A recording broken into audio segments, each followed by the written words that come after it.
Good morning बच्चों। आइए आज की क्लास शुरू करते हैं। सबसे पहले हम पिछली क्लास में जो पढ़ाया उसका थोड़ा सा रिवीजन करेंगे। पिछली क्लास में हमने सेकंड चैप्टर स्टार्ट किया था जिसका नाम है अधिगम या लर्निंग। तो आइए सबसे पहले बात करते हैं कि लर्निंग क्या है। मैंने पिछले क्लास में इसकी परिभाषा भी बताई थी और बहुत डिटेल में एक्सप्लेन किया था that we may define learning as a relatively permanent change in behavior that occurs as a result of experience and practice।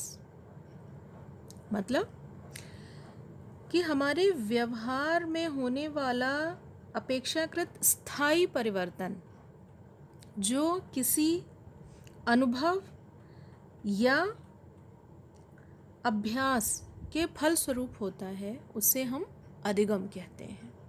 ठीक है। अधिगम के प्रकार भी पढ़े थे हम लोगों ने। मुख्यतः हम कुछ कैटेगरीज में डिवाइड कर सकते हैं अधिगम को। सबसे पहली मोटर लर्निंग या गत्यात्मक अधिगम, जो गति से संबंधित होता है, जिसमें हमारे शरीर की मसल्स इन्वॉल्व होती हैं। वो एक्टिविटीज़ जिसमें हमारा शरीर बिल्कुल सामने से दिखता है कार्य करता हुआ, जैसे रनिंग, साइकिलिंग, दौड़ना, बात करना, डांस करना, जिसमें मसल्स का कोऑर्डिनेशन शामिल होता है, उसको हम मोटर लर्निंग कहते हैं। दूसरा जो मुख्य प्रकार है वो है वर्बल लर्निंग या शाब्दिक अधिगम, जिसमें भाषा का प्रयोग होता है। भाषा के द्वारा जो भी चीज़ें हम सीखते हैं, वो भाषा ज़रूरी नहीं कि लिखे हुए शब्द हों, वो सिंबल्स, साइंस, ये सारी चीज़ें, अलग अलग तरह के इशारे, ये सब वर्बल लर्निंग में ही आता है। ठीक है। और एक जो लास्ट कैटेगरी है कॉन्सेप्ट लर्निंग, या जिसको हम कहते हैं प्रॉब्लम सॉल्विंग। प्रॉब्लम सॉल्विंग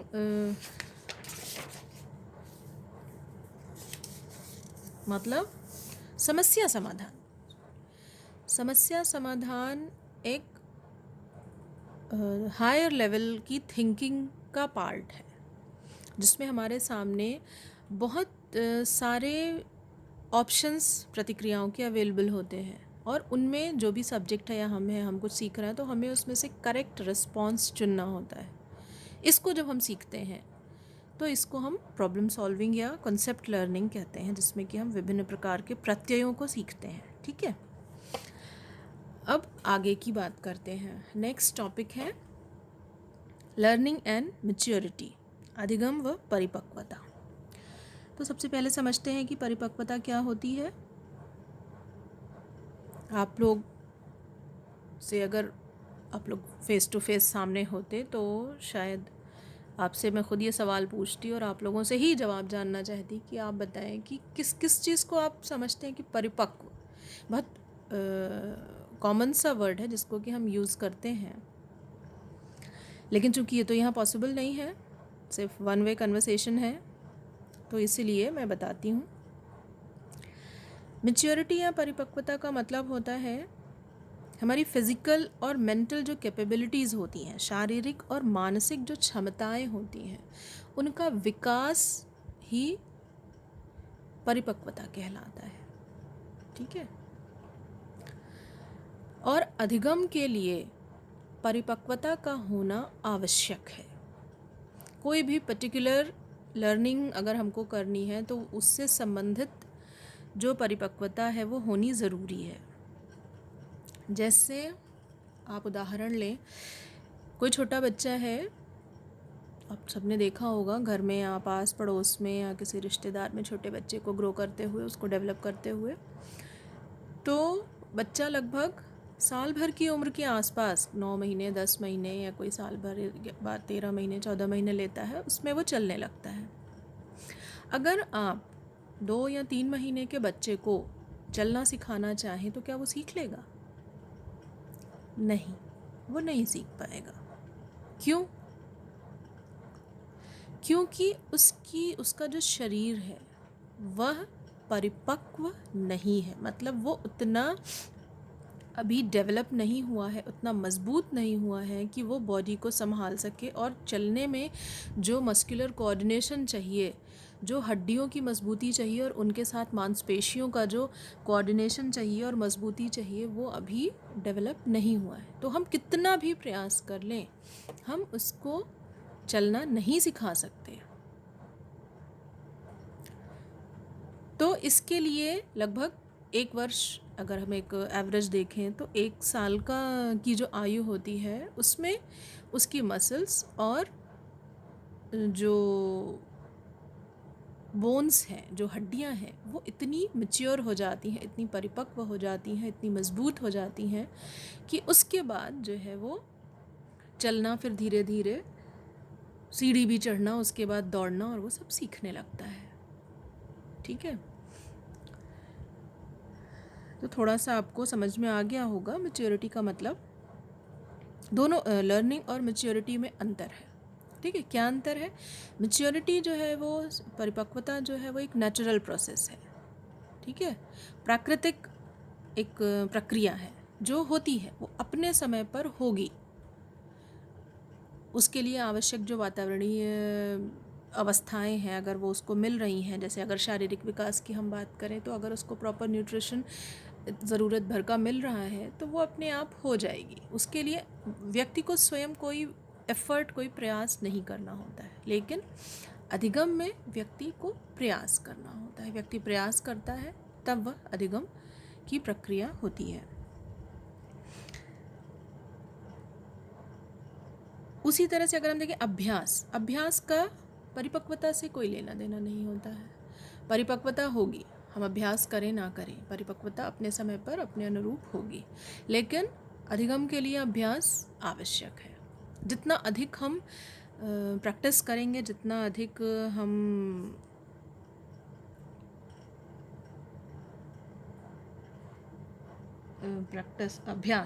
जितना अधिक हम अभ्यास करेंगे, उतनी जल्दी और उतनी अच्छी हमारी लर्निंग, हमारा अधिगम होगा। ठीक है, और एक और इम्पॉर्टेंट पॉइंट, मोटिवेशन या प्रेरणा। किसी भी कार्य को करने के लिए हमारे पास कुछ प्रेरणा होती है। प्रेरणा जितनी अधिक होती है, उस कार्य को हम उतना जल्दी और उतना अच्छा करते हैं।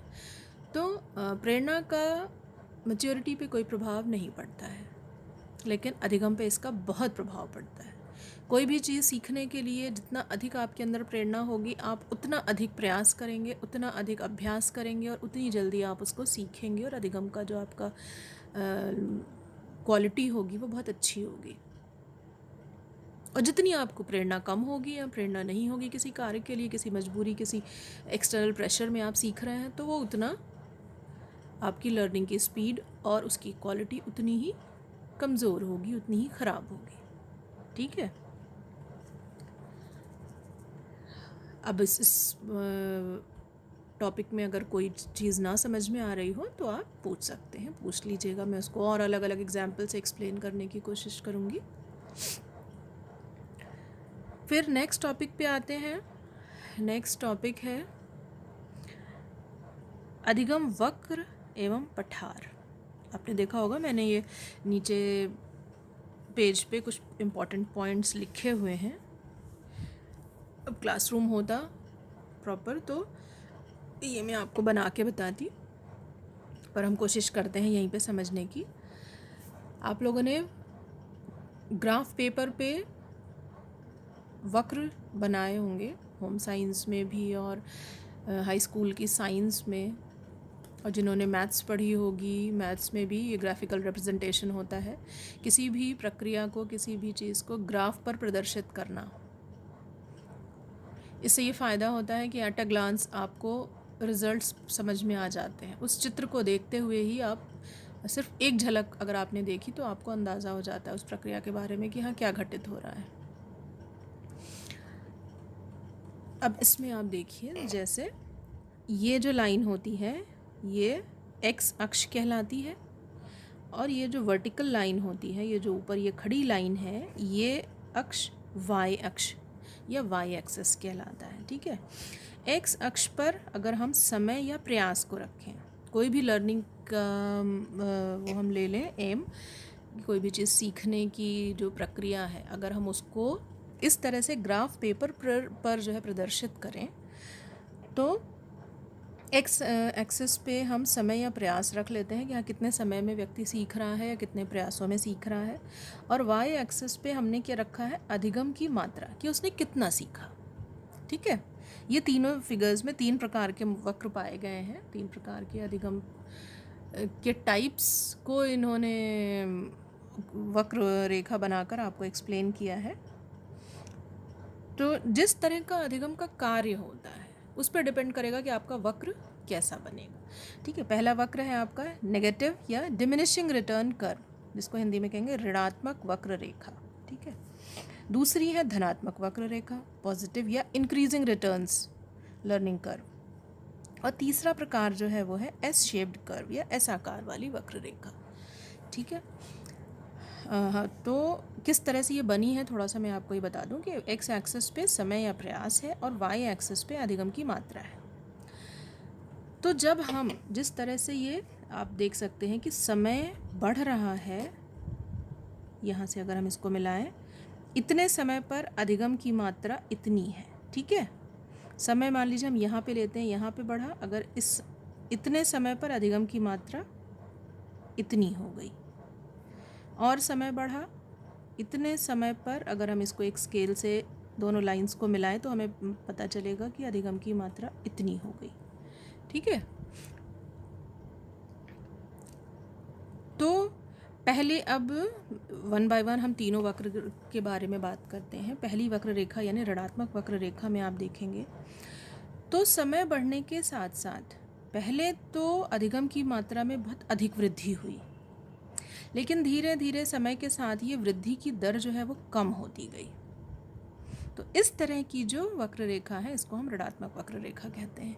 यह वक्र रेखा कब प्राप्त होती है हमें, जब अधिगम का कार्य शुरू में आसान हो, बहुत कठिन ना हो, लेकिन आगे जाते जाते कठिन हो जाए। तो क्या होगा, शुरू में तो थोड़े ही समय में आपने बहुत सारा प्रोग्रेस कर ली, बहुत सारी प्रगति कर ली, अधिगम की मात्रा एकदम से बढ़ गई, लेकिन धीरे धीरे जैसे जैसे वो कार्य कठिन होता गया, समय बढ़ता गया, लेकिन अधिगम की मात्रा उस रेशियो में नहीं बढ़ती है, तो हमें इस शेप का वक्र प्राप्त होता है। ठीक है, जैसे एग्जाम्पल आप लें,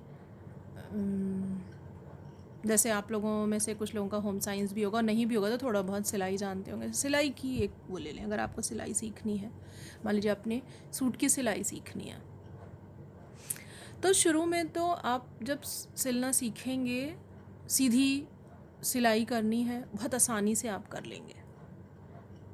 लेकिन जब आपने बगल सिल लिया, सब कुछ कर लिया, लेकिन जब आप मेनली उसके कंधे जोड़ने आएंगे या जहाँ पे मुश्किल सिलाई होती है, तब आपको बहुत अधिक समय लगेगा। ये वैसे बहुत क्रूड एग्जाम्पल है, एग्जैक्ट एग्जाम्पल नहीं है, लेकिन चूंकि आप लोगों इस एग्जाम्पल से आप लोग रिलेट कर सकते हैं, इसलिए मैं एग्जाम्पल आप लोगों को दे रही हूँ कि तब क्या होगा कि उसमें परफेक्ट होने के लिए आपको बहुत समय लगेगा। शुरू में तो आप बहुत तेज़ी से सीख लेंगे, जो आसान चीज़ें हैं उसकी सीधी सिलाई करना, बगल की और नीचे दामन बनाना और ये सब बहुत आसानी से सीख लेंगे, लेकिन बाद में जैसे जैसे वो कार्य कठिन होगा, वो पूरा सूट सीखने में आपको समय फिर बाद में और अधिक समय लगेगा।